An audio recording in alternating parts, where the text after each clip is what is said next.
Hello everyone. हर हर महादेव दोस्तों। आपके अपने चैनल हर दिन कुछ नया में आपका बहुत बहुत स्वागत है। आज हम इस वीडियो में बात करेंगे घर में परेशानियां आने के कुछ कारण के बारे में कि वो कौन से कारण हैं जिससे हमारे घर में कोई ना कोई परेशानी हमेशा बनी ही रहती है। यदि एक परेशानी का अंत होता है तो दूसरी परेशानी ऑटोमेटिक ही आ जाती है। तो कुछ बातें हैं जो मैं बताऊंगी। यदि आपके घर में ऐसा कुछ होता है तो आप सावधानी बरतें और उन चीज़ों को अपने लाइफ में ना होने दें। तो चलिए वीडियो को शुरू करते हैं। तो सबसे पहला जो कारण है घर में परेशानी आने का, वो है कि सूर्य उदय के बाद उठना। क्योंकि ज़्यादातर लोग रात में लेट सोते हैं और सुबह देर से उठते हैं, मतलब कि सूर्योदय के बाद ही उठते हैं। तो सबसे मुख्य कारण तो हमारे दिन की शुरुआत से ही होता है। यदि हम ब्रह्म मुहूर्त में उठेंगे तो उसका हमारे बॉडी पर, हमारे मन पर, हमारे घर पर, हर चीज़ पर एक अलग ही प्रभाव पड़ता है। ठीक है। सूर्योदय से पहले उठिए, स्नान ध्यान कीजिए, भगवान के लिए समय निकालिए, फिर आप अपने डेली रूटीन का काम कर सकते हैं और कीजिए। तो काम करना तो बहुत ही ज़रूरी है, लेकिन उठने का समय एक निश्चित समय बनाइए कि सूर्योदय से पहले उठें। ऐसा नहीं कि सूरज देवता आपको उठाएं, आपको सूर्योदय से पहले उठना है और सूर्य नारायण को जल समर्पित करना है। उन्हें जल चढ़ाइए और उनसे विनती कीजिए कि जैसा आपका तेज है ऐसा ही तेज आप मेरा भी कीजिए, ताकि मैं भी कुछ कर सकूं, मेरा नाम भी रोज हो, आपकी जैसे आप चमक रहे हैं ऐसा मेरा नाम भी चमके, और मैं, मेरे नाम का प्रकाश, मेरा प्रभाव इतना तेज हो कि लोग मेरी आपसे तुलना करने लगें कि आप सूरज के समान हैं। ठीक है। तो सबसे पहला रीज़न है कि सूर्योदय के बाद उठना। तो सूर्योदय से पहले उठना शुरू कर दीजिए, आपकी लाइफ में ऑटोमेटिक चेंज होना शुरू हो जाएंगे। ठीक है। फिर दूसरा कारण है कि फटे पुराने कपड़ों की पोटली बना कर रखना। यदि आपके घर में फटे पुराने कपड़े हैं और उन्हें आप सहेज कर रखे हुए हैं कि ये कभी काम आएंगे, किसी भी काम में आ सकते हैं, तो ऐसा बिल्कुल मत कीजिए। जो भी फटे पुराने कपड़े हैं उन्हें तुरंत ही अपने घर से बाहर निकाल दीजिए, क्योंकि जो चीज़ खराब हो जाती है तो वो खराब ही है, वो हमारे कभी किसी काम की नहीं आती है। क्या है, फटे पुराने कपड़े रखने से या फटी पुरानी चीज़ें रखने से घर में नेगेटिविटी आती है, नकारात्मक ऊर्जा का आगमन होता है। तो फटे पुराने कपड़े जो भी हैं वो उन्हें आप घर से बाहर निकाल दीजिए। ठीक है। फिर है टूटे चप्पल जूतों को संजो कर रखना। यदि आप टूटे चप्पल जूते रखते हैं तो उन्हें भी आप अपने घर से बिल्कुल निकाल दीजिए। टूटे जूते चप्पल नहीं रखना चाहिए। चप्पल जूतों में शनि का वास होता है। यदि कहते हैं ना कि चप्पल जूते हमारे चोरी हो जाते हैं तो हमारे सिर से शनि उतर जाता है। तो जो भी चीज़ रखें अच्छी रखें, साफ़ सुथरी रखें। ठीक है। टूटी फूटी चीज़ें कोई भी है उन्हें आप अपने घर से तुरंत ही निकाल दीजिए। ठीक है। फिर है खराब इलेक्ट्रॉनिक्स का सामान। यदि आपके घर में खराब इलेक्ट्रॉनिक्स का सामान है, जैसे TV, mobile, fridge, refrigerator, washing machine, कोई भी सामान यदि खराब है तो उसको आप सुधरवाइए, और यदि वो सुधर सकता है, आपकी यूज़ करने लायक है तो रखिए, और यदि वो सुधर नहीं सकता है तो उसको आप बिल्कुल ही निकाल दीजिए। क्योंकि खराब मतलब खराब ही होता है। यदि वो चीज़ आपकी यूज़ की नहीं है तो वो आपके किसी भी प्रकार से यूज़ में नहीं होगी, वो आपको हमेशा परेशानी ही लाती रहेगी। ठीक है। तो ये घर में परेशानी आने के कुछ कारण होते हैं। यदि तो खराब कोई भी सामान है तो उन्हें आप घर से बाहर निकाल दीजिए। फिर है रात भर कपड़ों को बाहर रखना।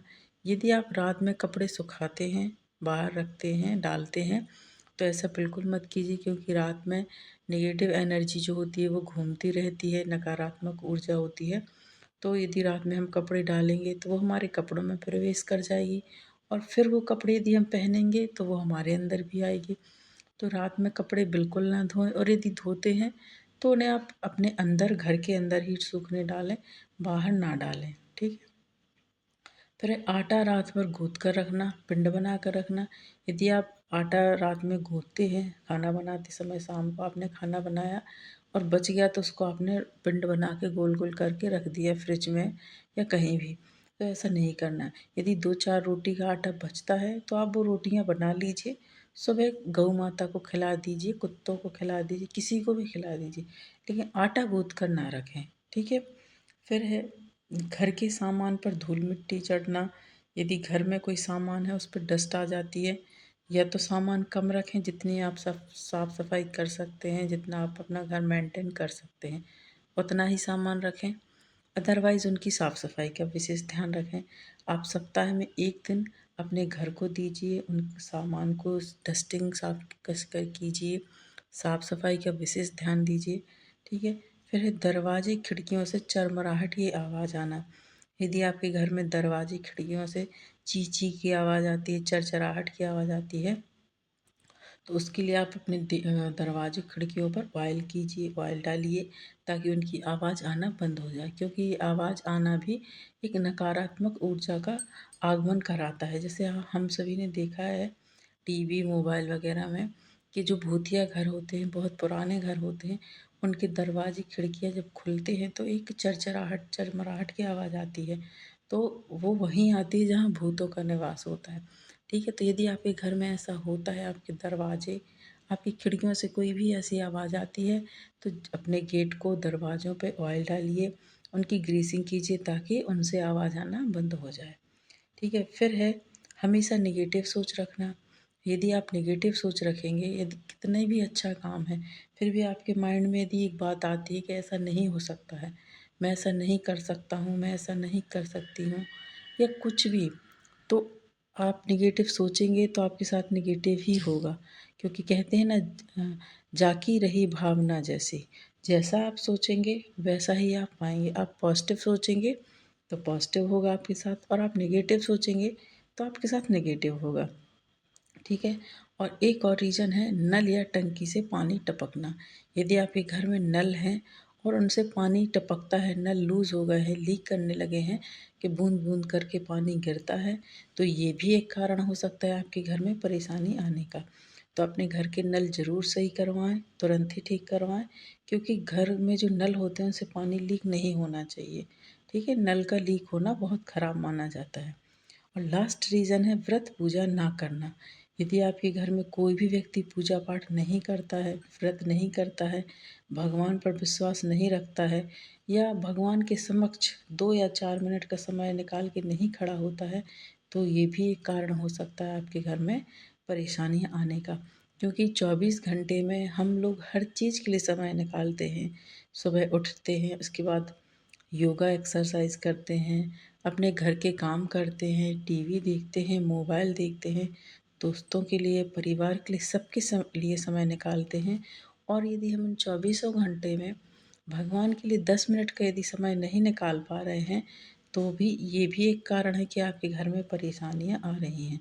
क्योंकि भगवान जो हैं वही सृष्टि के पालनहार हैं, वही इस दुनिया को चला रहे हैं। तो उनके लिए समय निकालना, उनके समक्ष खड़े होना, उनसे विनती करना, उनका आशीर्वाद लेना बहुत ही ज़रूरी होता है। तो यदि ऐसा आप कर रहे हैं तो ऐसा करना बिल्कुल बंद कीजिए। सबसे पहला तो है कि आपको भगवान के लिए समय ज़रूर निकालना है। अपने डेली रूटीन में से मात्र 5 या 10 मिनट का समय भगवान के लिए निकाल लीजिए। भगवान उतने में ही खुश हो जाते हैं। वो ये नहीं कहते कि आप 24 घंटे मेरे पास ही खड़े रहो, या मेरी ही पूजा करो, मेरी ही भक्ति करो। मात्र 5 या 10 मिनट का समय निकालिए, उनके समक्ष खड़े होइए और उनसे विनती कीजिए। और घर में यदि आपके बड़े बूढ़े बुजुर्ग हैं, तो उनके लिए भी आप थोड़ा समय ज़रूर निकालिए। क्योंकि जो बूढ़े बुजुर्ग लोग होते हैं, तो वो आशा करते हैं कि मेरे बच्चे ऑफिस से आएँ, स्कूल से बच्चे घर आएँ, तो थोड़ा मेरे पास बैठे, मुझे समय दें। क्योंकि आज के समय में हर इंसान बहुत बिज़ी हो गया है, उसका मतलब शेड्यूल जो है बहुत बिज़ी शेड्यूल है। लेकिन फिर भी अपने माता पिता, अपने बुजुर्गों के लिए 2, 4, 5 मिनट का समय निकालें। वो आपको आशीर्वाद देते हैं, मन से खुश होते हैं। यदि वो मन से खुश होंगे तो आपके घर का माहौल ऑटोमेटिक खुशहाल हो जाएगा, है ना। और आपके घर में दिन प्रतिदिन तरक्की होगी, आपकी सभी समस्याओं का समाधान हो जाएगा। और यदि ये वीडियो आपको पसंद आता है तो वीडियो को लाइक कीजिए, शेयर कीजिए अपने दोस्तों के साथ, अपने परिवारजनों के साथ, ताकि वो भी इस वीडियो का लाभ ले सकें। और यदि वो भी इनमें से कोई एक गलती करते हैं तो उनका करना वो बंद कर दें। यदि आप चैनल पर नए हैं तो चैनल को सब्सक्राइब कीजिए, साथ ही बेल आइकन को प्रेस कीजिए। इससे ये होगा कि मैं कोई भी वीडियो अपलोड करूँगी तो उसकी नोटिफिकेशन आपके पास पहुँच जाएगी। मिलते हैं नेक्स्ट वीडियो में दोस्तों। हर हर महादेव।